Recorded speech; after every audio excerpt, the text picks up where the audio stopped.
सुखदेव बाबा राजा परीक्षित से कह रहे हैं, वत्सान मुंचन क्वचित समय क्रोध संजात हासः स्तेयं स्वादस्ततः कल्पितैस्तैः योगैः। मैया तुम्हारा लाला कितना नटखट है, कितना दुष्ट है, आपको पता है क्या? पहले तो जा करके हमारे घर में माखन मिश्री ढूंढ ढूंढ करके खाता है। मैया ने कहा ये भी कोई शिकायत होवे, ये भी कोई उलाहना होवे। अरे तुम हमारे घर से खूब माखन ले जाओ भैया, 9 लाख गैया बंधी है हम पे और बहुत परेशान करता है, तो माखन को थोड़ा छीके पर लटकाओ, ऊंचे लटकाओ। मैया छीके पर भी लटका करके देखा, ये मानता नहीं है। चलो ठीक है, आप कह रही हो माखन मिश्री खावे की चीज है, खावे पीवे की चीज है, खाए कोई दिक्कत नहीं। इसका जब मन करता है तब तो ये बछड़ों को खोल देता है। अब बछड़ा खोल देगा, बछड़े जा करके बछड़े बछड़ियां आकर गैया का दूध पी लेंगी। अब गैया चुखा जाएगी, दूध पिला देगी बछड़े को, तो काल दूध हमको का देगी। अब जब हमको दूध होगा नहीं तो हम पे जब दूध होगा नहीं तो हम माखन बनाएंगे कहां से? और माखन बनाएंगे नहीं तो ये चुराएगा कहां से? मैया कह रही है भाई आप दूध दुहबे खातिर जा रही होंगी तो इसने बछड़ा बछड़ी खोल दिया होगा, छोड़ दिया होगा। तो गोपिया कह रही नाना, वत्सान मुंचन क्वचित समय, जिस समय ये खोलता है उस समय बछड़ा जिस समय खोलेगा उस समय गैया दुहबे का समय नहीं होता। क्वचित असमय पर खोलता है। हम बाल्टी लेकर चले गैया दुहबे खातिर और इससे कह दें कि हे नंद के छोरा थोड़ा बछड़ा खोल दीजिएगा, तब ये कहेगा कि हम तुम्हारे बाप के नौकर लगे, हम काहे खोलेंगे? गैया राख राखी है तुमने तो तुम सेवा करो उसकी, बछड़ा बछड़ी खोल, तब नहीं खोलेगा। तब ये इतना ज्ञान भरी बातें करेगा कि आपका सुनकर माथा खराब हो जाएगा। लेकिन जब इसका मन करेगा तब ये खोल देगा। और जब वो गैया दूध ही नहीं देंगी तो कहां से माखन आएगा? मैया जिसके घर माखन मिश्री है वो तो परेशान है ही है, जिसके घर नहीं है वो भी परेशान है। माधव उधर से इशारा कर रहे हैं कि गोपियों एक एक का हाल लेंगे मैया के सामने, इसलिए कछु बोल नहीं रहे। देख देख मैया कैसे इशारा कर रहा है, देखो अपराध भी कर रहा है और धमकी भी दे रहा है। मैया जब देखने लग जाती हैं कन्हैया की ओर तो कन्हैया एकदम मासूम बनकर खड़े हो जाते हैं। बिल्कुल जैसे लगता है इनसे ज्यादा तो सीधा, इनसे ज्यादा तो सरल कोई पृथ्वी पर है ही नहीं। और जैसे मैया गोपियों की तरफ देखने लग जाते हैं तो कन्हैया फिर एकदम तैनात हो जाते हैं, गोपियों को अपने तिरछी चितवन से निहारवे लग जाते हैं। कन्हैया एक एक की खबर लूंगा। मैया कान पकड़ती है कन्हैया का, क्यों कन्हैया ये जो गोपियां कह रही हैं सब सही कह रही हैं? अरे मैया हम तो तोरी कसम खा सके, हम जो बोल रहे हैं वही सत्य है। ये गोपियां सब एक से एक बड़ी बड़ी झूठी हैं, ये सब बातें गलत बोल नहीं। पता वो जो हम घर से खा पी के जाते हैं, हमारे घर में इतना माखन रखा है कि वैसे सड़ रहा है, हम क्या करेंगे इनके घर का माखन? हाँ तू ही एक सत्यवादी हरिश्चंद्र पैदा हुआ है हमारी कोख में, बाकी तो सब झूठी हैं गोपियां।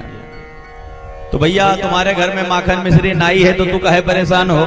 तो वो गोपी अपनी पीड़ा बता रही है। देखो गोपी कह रही है मैया हमारे घर में तो कोई गैया वैया है नहीं, तो हमारे घर में माखन मिश्री का कोई सवाल ही नहीं है।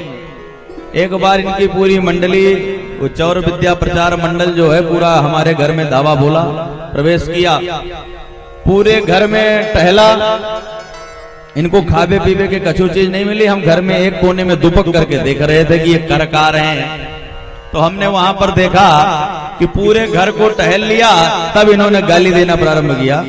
अरे ये घर है कि मरघटा? अरे गृहस्थों के घर में चाहे जब पहुंचो कछु न कछु तो खावे पीवे खातिर मिलना चाहिए। और हम इनके घर में पूरा घर छान मारे, कहीं कछु नहीं। चलो ठीक है माखन नहीं मिला, कछु तो मिलना चाहिए। कछु नहीं मिला, ये घर है कि श्मशान?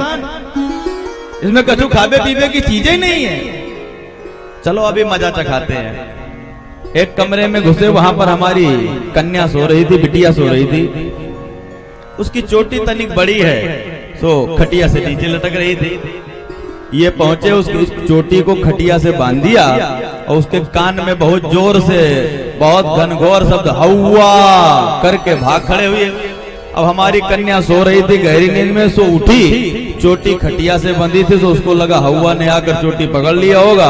अब वो पैर पीट पीट करके रोने लगी। अब हमने जाकर के जब तक उसकी चोटी खोली और उसको समझाया कि हौवा हौवा कुछ नहीं आया, ये नंद का छोरा, ये घर घर हौवा बना डोल रहा है। महीनों लग गए उसको समझाने में कि ये नंद का छोरा, आज भी वो सपने में डरती है। तो मैया, जिसके घर माखन मिश्री वहू परेशान, जिसके घर माखन मिश्री नहीं है वहू परेशान। मैया सबको समझा समझा करके अपने पुत्र का उलाहना स्वीकार करके सबको समझा समझा करके भेज रही है।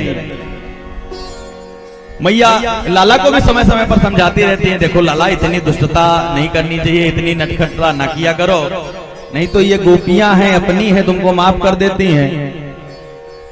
लेकिन अगर तुम ऐसी ही गलती बढ़ते जाओगे तो तुम धीरे धीरे ही ऐसे बच्चे खराब होते हैं। मैया समय समय पर लाला को समझाती रहती हैं, लेकिन मैया को यह भी समझ में आता है, देखो भाई, खाने पीने की चीज है, कितना इस पर बाध्यता करेंगे। सारे गोपियों को दर्शन देने के लिए माधव पधारते रहते हैं समय समय पर।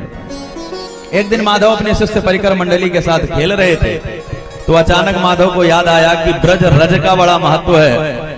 माखन मिश्री तो हमने गोकुल में बहुत खा लिया ब्रज प्रदेश में, लाओ थोड़ा सा इसका रज खाकर देखते हैं। एक मिट्टी का ढेला उठाया, तो अकेले में चुपचाप गटक लिया।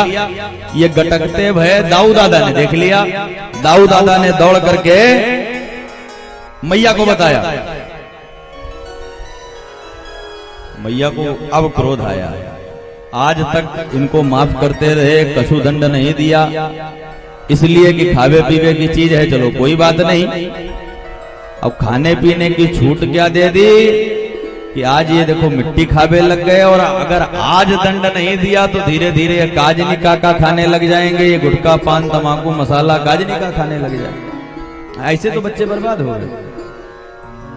मैया ने कहा आज तो दंड देना पड़ेगा। मैया ने दौड़ करके कन्हैया को पकड़ना चाहा। कस्मान मृद मृदात्मात्मान भवान भक्षितवान रहा, वदन्ति तावका हेते कुमारास्ते ग्रजोमयम्। ए चटोरे कहीं के, तुम्हारी ये चाटने की आदत पड़ गई है चारों ओर, जो मिलता है वो मुंह में ही जाता है तुम्हारे। आज तुम्हें ऐसा मजा चखाऊंगी कि तुम्हें जीवन में कछु खाने में 20 बार सोचना पड़ेगा। कन्हैया कान पकड़ रहे हैं मैया के सामने। सुखदेव बाबा राजा परीक्षित से कह रहे हैं कि जिस चराचर जगत स्वामी, जो पूरे इस चराचर ब्रह्मांड का स्वामी है, जिसके सामने देवता भी आते हैं तो थर थर कांपते हैं, वो कृष्ण कन्हैया लाल आज यशोदा मैया के सामने कान पकड़ रहा है। और क्या कह रहा है? नाहम भक्षितवान अम्बः सर्वे मिथ्याभिमंसिनः, यस्य सत्यः गिरिस्तर्हिं समक्षं पश्य मे मुखम्। नाहम भक्षितवान, हे अम्बा, हे पराम्बा, अम्बा, हे मैया, आप पराम्बा के स्वरूप हैं, आप हमारी मैया हैं। ये जितने लोग हैं सब झूठ बोल रहे हैं। मैया ने कहा तो तू ही सत्यवादी एक है। अभी तक गोपियां झूठ बोल रही थी, आज सब ग्वाले भी झूठ बोलने लग गए। मैया तुम्हें विश्वास नहीं है हमारे ऊपर? मैया ने कहा नहीं विश्वास है तुम्हारे ऊपर। तो मैया जब विश्वास नहीं है तो समक्षम पश्य मे मुख, हम कह रहे हैं कि हमने मिट्टी नहीं खाई, तुमको ये दाऊ ने बता दिया कि हमने मिट्टी खाई, तुमने विश्वास मान लिया। हम कह रहे हैं हमारी बात का विश्वास नहीं है, तो समक्षम पश्य मे, हम आपके सामने खड़े हैं, आपको विश्वास नहीं, आप हमारा मुंह खोल करके देख लो, बात खत्म हो जाएगी। मैया ने कहा ये जुगाड़ सही है, आओ जरा। मैया ने तुरंत पकड़ करके कन्हैया को जकड़ करके और मुंह खोला। कहाँ है मिट्टी? भगवान की ऐश्वर्य शक्ति जागृत हो गई।